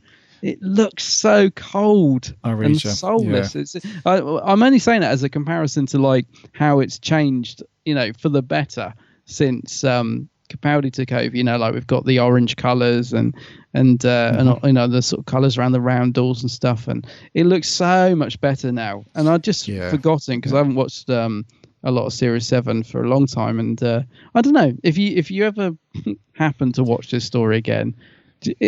It's just the fact that it's got steam coming in as well just adds to the fact that it just looks like a giant fridge that they're walking into at the end. It made me think of Bill when she describes it as a kitchen. Oh, right. Yeah. Do you know what, mate? I think that's by design. I think that's it is. Yeah. Well, I think it's an overarching Series 7 thing, because if you think to a lot of the stories in Series 7, they've all got a fairly muted colour palette. Like the one before, the Crimson Horror, it's almost black and white with the exception of the bright reds in that colour for obvious reasons. And then the next one, The Name of the Doctor, the finale, that's very cold as well. It's a lot of greys and blues and, even when you have that whole effect with the Doctor's time streams and stuff, it's all quite, sort of silvery and greys, and so I think it's just this series, mate. It just looks a bit depressing. It does. I'm glad. I'm just glad that they changed it over time, or tweaked it, if you like, because assume it's the same set. Well, it must be. And they've just I'm just glad that over time they've warmed that up a bit, because didn't look too good. Yeah, because Capaldi's console they added a lot more orange and red. Oh, it looks lovely now. Didn't they? Yeah. They've really tweaked it. Yeah, it looks a lot better. Yeah. Okie dokie. Anything else we want to destroy? Mention before we get onto our scores? I don't think so, mate. I think we've covered it. Cool. Yeah. It's me to go first. Good. So I'm going in with a 3.5. Golly. Good golly, Miss Molly. Well, I'm slightly lower than you on a 3. A 3, okay, right. And even that I thought was a little bit generous, actually. I did struggle to score this because I don't find a lot positive in it. But I did like Warwick, and I did like the beginning bit with the chess and all that, and I did like Mr. Webley, even though he wasn't in it much. So, yeah, I don't know, a 3 for me. But what's your point? What's gained that 0.5? Yeah, so the 0.5 was Warwick for me. Okay, because I've got a bit of a soft spot, because obviously we're huge Star Wars fans, aren't we? This is you know, and because I've met him a couple of times, and one of the times I did meet him, I had such a good talk with him, and he's such a lovely guy. And not just that, but I genuinely liked his performance in it. I thought it was one of the things in the story that picked the whole thing up a little bit for me. Yeah, no, that's a good point. He is good in it. Yeah. So that was the 0.5 for me. Otherwise, take him out of it. The story as a whole, I'm in par with you, mate. A 3. Right. Yes. Right. Our lovely listeners, we did have I can tell before I even start reading them and listening to them that you guys are very passionate about this story, the same as we are. Whether for positive or negative, we'll see. But we had a bunch of audio clips in, so thank you so much for taking the time to do those. So we're going to crack on with those. I'm going to do them 2 by 2, like the Ark, so we can get through them as well as the other ones. So we're going to kick off with Lewis Palmer and then Loopy Lou. This is Lewis. Hello, Big Blue Box podcast. Now, I understand that Neil Gaiman wanted Nightmare in Silver to be a 2-parter, but because of the format of Series 6 and 7, that idea sort of got scrapped. And as a result, he wasn't quite happy with how the story turned out, and rightly so. The story itself is okay. I can watch it easily. I like Matt Smith's performance, especially as Mr. Clever. It's a really cool dual role for him. The story is exciting enough to keep me interested, but it makes a couple of just unforgivable sins, in my opinion. It wastes Warwick Davis, which is an absolute crime. It has Angie and Artie, which are 2 of the worst characters Doctor Who has ever put out. So ungrateful. And it introduces the worst design of the Cybermen ever, the Iron Man Cybermen. Very robotic, awful. I understand that Adam has some strong opinions on this story, judging by other episodes of the podcast, but it's fine, I think. I'm going to give it a 4 out of 10, I think. Yeah, 4 is fine, I think. Thanks, guys. See you later. Creepy theme park, Warwick Davis, Cybermen, Cybermites. What's not to love?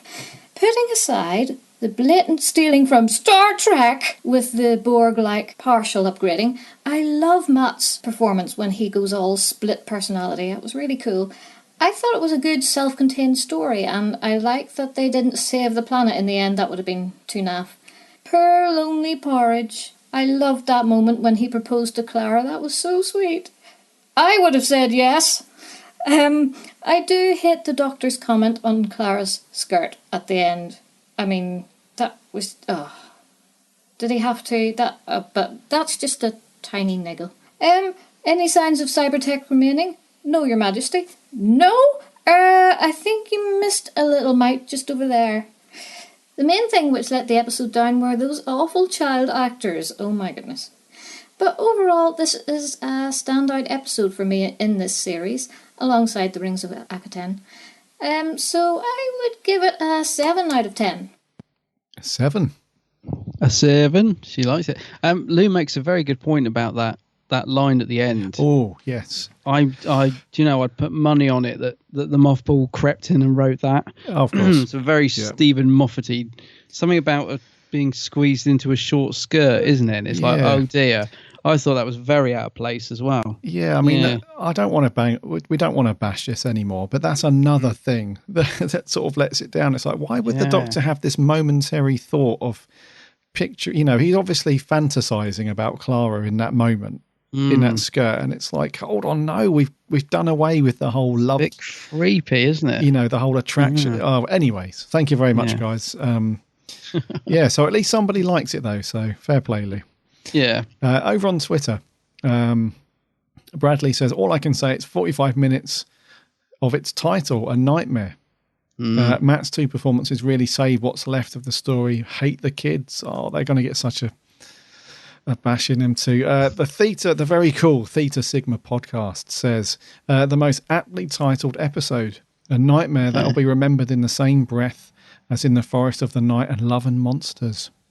Daniel Fox, a mixture of things for me. Matt Smith, awesome. Cybermen, all right. Kids, annoying. Writing, bearable and visually good. 6 out of 10. Nath, Silent Nerd, C137. Little Rick and Morty reference, I think there. Very cool. Says, the Cyber Planet is a fantastic villain and the Cybermen are very threatening as the only way to get rid of them is to blow up the planet. 9 out of 10. Wow. Good Lord. Cult Dissection. Darren says, more like Nightmare in general. Yeah. Laugh out loud. What else have we got here? The very cool Crinoid podcast says, one of the very few Doctor Who episodes to actually make me angry because of its appalling quality. Fails on almost every level. Dire. Yeah. Cheers, Jim. I know what you mean. Yes. Yeah. Let's have a look. I had a bit of discussion with Crinoid and some other people after that. Cindy Lou Hoovian says, and here I thought I was the only one that didn't care for this one. Were the soldiers, quote unquote, meant to be funny or seriously pathetic? They reminded me of the ones in The Doctor, the Witch and the Wardrobe. Oh, yeah. She says they weren't funny either, just silly. She gives it a 4. Oh, dear. Another clanger. Yes. What else is on Twitter? I think there's just a couple more. No. I think after that we moved on to other waffle and other stuff. Here we go. Nick Kirby says, utterly disappointing. Making Cybermen scary again. Quite the opposite. Reduced to generic robot of the week. Yeah, it's true. It's very true. TARDIS Elliot says, I thought it was a shame they didn't get the Cybermen to run rather than be... they didn't get the Cybermen to run rather than the slow-mo effect that they used. A running Cyberman would be terrific. I see what you mean. So instead of them actually running properly, they chose to use this ridiculous, cheap effect, to make them look like they were moving very quickly. I'll read you. Yeah. And then last couple on Twitter. A Twitter user, when I say run, says, I sometimes forget just how arrogant and bossy Clara was. Annoying children and poor Cybermen aside, I can't understand how the brilliant Neil Gaiman wrote an episode I dislike this much. Matt Smith tries his best to hold it together, but on this occasion it's not enough. He gives it a 5. Not good on Twitter. Let's do a couple more audio clips. This is going to be Joe Sweeney and Sammy Satine from Down Under. Hello again, Adam. Hope you guys are well. Nightmen Silver. Oh, dearie me.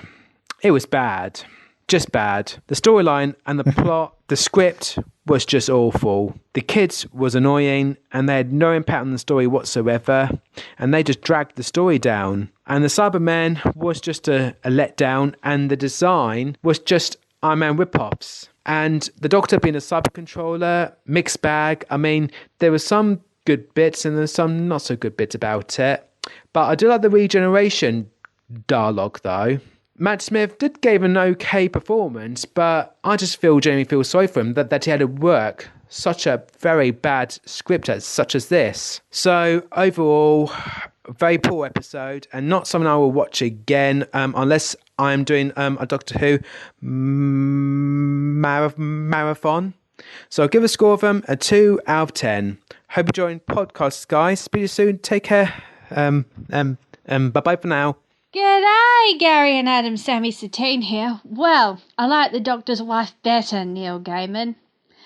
The Cybermites, Mr. Clever, Warwick Davis's performance and Matt Smith were all good. The less said about Angie and Archie, the better. The Iron Man Cybermen here, unlike in the Series 8 finale, are at least attempting to be threatening.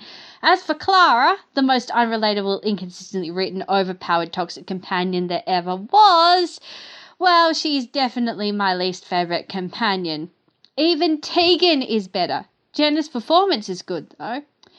5 out of 10. See ya. 5. 5 out of 10. Cheers, Sammy. Even Tegan is better. Yeah, Tegan. There we go. Right, we're going to go on to Facebook now. We're going to alternate with some of these and some more audio. Jeff Waddle says, absolute garbage. Kids were terrible. Promised a silent killer Cybermen. We got noisy, faster than light Cybermen, which we never saw again because it would have made the Invincible. The Doctor has a battle for his mind with Cyber Willy Wonka, and the Cyber part is more comedic and irrational than the Doctor. WTF. He's not happy. No, he's right, though. Goes on to say, made me so angry, I made a point of telling Neil Gaiman, who was doing a book signing in Dundee, and fair play to him, he said that what was on screen was nothing like his submitted story, and admitted it was crap. Really? Yes, which makes me think, I always think we this. Don't want to point fingers. But, yeah, which is what I said earlier. But we are. Yeah, his story, I think, was completely, I can't say the word, dismantled and put back together in a Frankenstein-esque sort of way. There's a word beginning with B to describe that. But anyway, Jeff goes on to say, I couldn't even give this a score. By far and away the worst episode of New Doctor Who. Don't blow up the planet. Whatever you do, don't blow up the planet. Oh, look, we've blown up the planet. Oh, Jeff. Whatever you do, don't blow up that planet. Right, let's play another audio clip so I can laugh some more. This is not the audio clip, but what Jeff just said. This is Martin Arnold. Hello, TARDIS travellers. I really like Nightmare in Silver. I've never understood why it's considered a bad episode. I mean, you can point to Clara and, she's there. Well, she's in a lot of episodes that are otherwise quite good. I don't hugely have that much of a problem with her, really. She's not the greatest of companions, but, that's a whole other discussion. The two child actors aren't the best. I mean, okay, fair enough, but they're there to be captured and, present the reason for the Doctor to save the day, and the story unfolds well. It's got a good pace. The threat is there. It doesn't slow down or sag in the middle or anything like that. I think it's a well-written episode, and it should be coming from someone like Neil Gaiman. I hope he writes more. I think both of the episodes that I've seen that he's done have been really, really enjoyable. I also like the new Cybermen. I far prefer them to the 80s. I think the new ones are properly emotionless, suitably threatening in a credible way. I mean, okay, they can upgrade themselves to resist everything, but I mean, that's kind of what they should be doing, even if it's a little bit over the top. So I'd give it 8 out of 10, and I think it's well worth watching. Thanks very much. Nice one, Martin. Well, Martin, I mean, it's interesting because I have to say I disagree with a lot of that, but that's all good. It's interesting to hear a different opinion because, if we're all just thinking the same and putting it into the ground. So thank you for your, input. I genuinely find it interesting to hear someone, with different opinions. Because I definitely don't agree with a lot of what you just said, but it's interesting that you enjoy it more. Yeah, that's very cool. I mean, I was surprised by some of the things you said there, Martin. But having said that, everyone's, if you like it, Martin, then that's really cool. I'm glad. Yeah. It would be interesting to find out how many times you've watched this, Martin, whether this is one that, because you obviously like this story, which is cool, whether you go back to it and you quite like rewatching it, or if it's one of those, if it's on, then I'll watch it, sort of thing. But yeah, thank you very much, Martin. Back on Facebook, Lou Gallagher says, pretty forgettable, but not awful. Just kind of meh. Matt gives a delightfully hammy performance as the cyber planet and looks like he's having a lot of fun. Easily the best part for me. I like the setting of an abandoned theme park. In concept, it feels very eerie, and they could have perhaps played more with the Cybermen hiding in or posing as attractions and pick off or upgrade characters as they explore. Or maybe I'm talking rubbish. But no, I think that's a good idea, Lou. Jenna is fine as per usual, but Clara is inconsistent as ever, as you'd have thought she was a cadet leader or something, after being absolutely terrified in the likes of Hyde and Cold War. Yeah. Very true. He gives it a 4 or a 5 out of 10. Lee Clow says, very disappointing. The Cybermen turned into too robotic and lost their human feel. The kids were very annoying and unrealistic. Supporting cast were poor, as was Clara. Matt saves this episode as his performance, as always, especially with him switching between the Cyber Planner and the Doctor. Overall, very filler, 4 out of 10. More audio clips. The penultimate one. This is James Coleman. Hi Gary and Adam. Here's my review of Nightmare in Silver. So I actually think this was quite a good episode, with an average performance from the Doctor, but I think Clara was quite annoying and too bossy, which made her too important in the episode. I think Angie and Artie were fun and fresh characters for this series, and Hedwig was an interesting character, with some nice Easter eggs in his museum from past episodes. I think Porridge is the best supporting character, with a nice twist of him being the Emperor at the end. I think the Punishment Platoon weren't really very strong characters, and were more there for comic relief. Mr. Clever was quite annoying, but could be sinister at times, and I think the Cybermites were a good idea for the episode. Right, on to the new Cybermen. Now, contrary to popular opinion, this is actually my favourite design, because they're overpowered, very sleek, and have very menacing voices, with a great reveal at the beginning. So overall, I'd give this episode a 7.5 out of 10. I'll see you guys next time. Bye! Cool. Excellent, thank you for the review. Another more Is that positive another first one timer? No, James sent in one last episode. Oh, but right, he's okay. recent, though, yeah, so thank you very much, James. Right, let's rattle through these last ones on Facebook. Miles McKenzie says, Nightmare in Silver, ironically, is a nightmare. Slow. Cybermen didn't really have a story to why they have changed. Don't get me started on those kids. They were annoying as hell and so stale. Clara was really meh too. Supporting cast are okay. New design for the Cybermen, for the Cybers, are atrocious. It couldn't scream more Iron Man. On a plus side, Matt did a decent job. And the Cybermites were a cool new concept, but didn't go anywhere. 0.5 out of 10. If we can do minuses, then it would be minus 20 out of 10. Good grief. Yeah, Jason Thayer, I actually enjoyed the episode. I mean, it has Warwick Davis, and it was written by Neil Gaiman. Yes, the kids were annoying, but it wasn't that. But I wasn't bothered as much because I'm used to that. He gives it 8 out of 10. Okay. Mark Atkinson, utter beep. The worst episode since the show came back. Truly terrible, so bad it made me angry. 1 out of 10. Yeah, so a lot of people made angry, I think, by this one. Oh dear. Mark, is that Mark as in Proctor? Proctor Who? Yes. Yeah. Another cool podcast. Yeah. So Jake of the Burt Whistle said, I happen to quite like Nightmare in Silver. I also quite like the design of the new Cybermen, and only parts of it I don't like are Angie and Artie. And that cow Clara. He gives it 8 out of 10.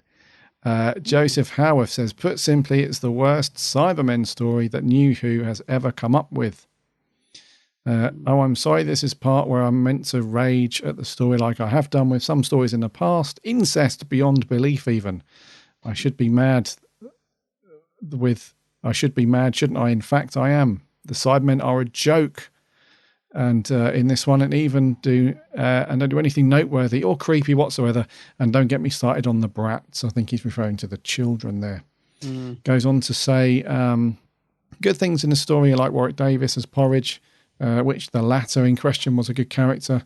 The episode itself starts off good with the whole theme park on the moon thing, and then it totally falls apart after that. Gives it a 2 out of 10. Wow. Last audio clip before we wrap up on Facebook. This is Owen Daly. Hello, Gary and Adam. Hope you're both well and enjoying the show this week. So, Nightmare in Silver, I feel genuinely sorry for you two that you have to watch it again. This is a terrible story. the weakest in Series 7 by a mile, and that's a very weak series in my opinion, so that's saying something that it's that bad.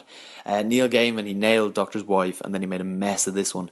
I think the main reason is those two children, Angie and Artie. What was the Doctor doing? He should not have had these two on the TARDIS. They're the most ungrateful buggers of history. Like, isn't your one Angie on her phone for half it as well? Like, oh god. Really do not like those two. The Cybermen, the fact that they look like Iron Man, they're running at like 2 billion miles an hour, just they're not Cybermen, they're Iron Man. Like, why? They're brutal. The Mr. Clever Doctor, he's cool enough, but like he's barely in the episode. So yeah, story's not that good. I'm gonna give it a 5 out of 10. Yeah, sorry for you guys having to watch this one. Thanks for listening and enjoy the rest of the show. Cheers, Owen. You felt our pain. Yeah. Pain. Right. Back on Facebook, last few now. Finn Morris Young says, interesting premise with a hint of the Silver Turk. Some brilliant acting from Matt, but overall not that good. 4 out of 10. Zach Jenkin, expected better from Neil Gaiman. The best thing about this is Warwick Davis. He says trash out of 10. Danny Brown says one of the worst things my eyes have ever seen. 2 out of 10. Sean Gordon introduced the Tony Stark Cybermen and had Artie and Angela in a larger role. Do I really need to say more? 3 out of 10. Dean Jones says after a very good The Doctor's Wife, I was excited to see what Neil Gaiman could do with the Cybermen.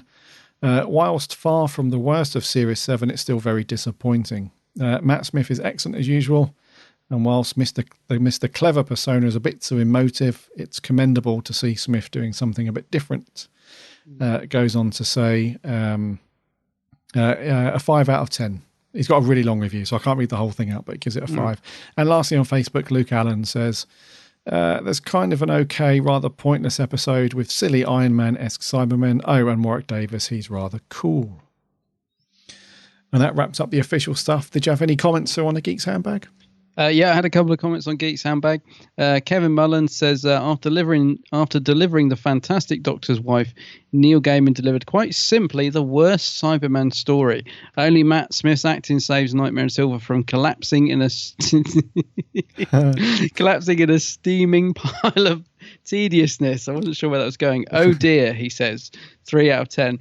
Charlie Turner, who's just gone and bought a few series on Blu-ray, I think, says it's a decent story, Cyberman story, he'd say. Matt Smith is amazing, Jenna Coleman decent, Artie not bad, Angie is terrible though, and let's just say he's got Series 7 coming on Blu-ray, so it's a coincidence you guys are reviewing it. I think not, he says. He gives it 6 out of 10. John Hurt, I was going to say. John Hunt says the title should have been called Nightmare of Boredom because it was one of, if not the worst Cyberman story we've ever had. And bonus point, when you get upgraded, then you get the full conversion. For some reason, the kids didn't, and it still bugs me to this day because they were both really annoying as humans. Would have been much better with zero emotions. Okay. Patrick Sherwood, this story is not the best, but also not the worst Cyberman story. He can live with it, he says, and he gives it a 7.5 out of 10. Okay. Tess Morgan, honestly, I expected more from Neil Gaiman. God, Gaiman's getting in the neck, especially since The Doctor's Wife was so good.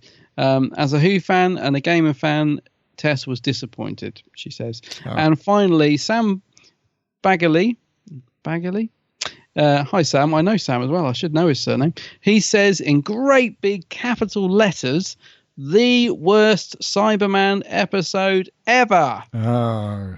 So there we are. We'll end on that. We'll end on that one. Crikey. Thank you so much, guys, for sending in all your thoughts and audio clips. It's very much appreciated. Very cool. Absolutely. Next week, it's Classic Who. Yay. What we doing next week, dude?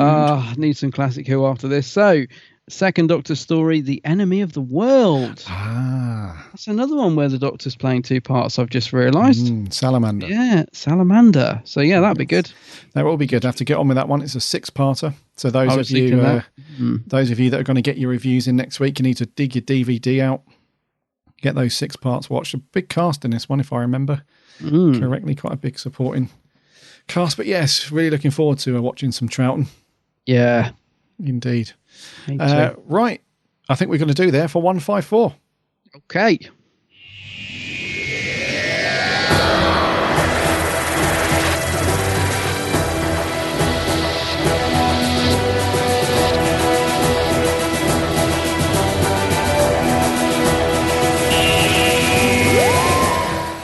Thank you, thank you, thank you, thank you for sticking with us through a fairly long show talking about a fairly bland episode of Doctor Who.